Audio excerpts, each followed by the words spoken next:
Gym, मुझे अभी फौरन घर जाना होगा। तुम ठीक तो हो ना आप?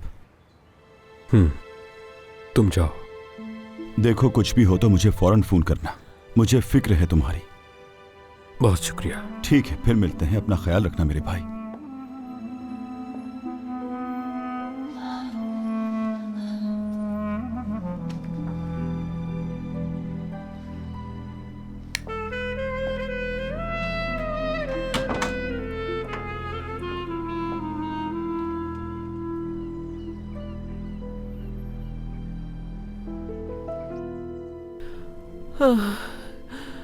आई नानी, आ जाए।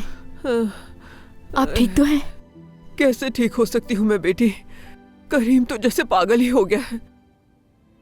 मैं भी बहुत हैरान हुई देख के, क्योंकि मैं तो मामू को समझदार और पुरसुकून इंसान समझती थी।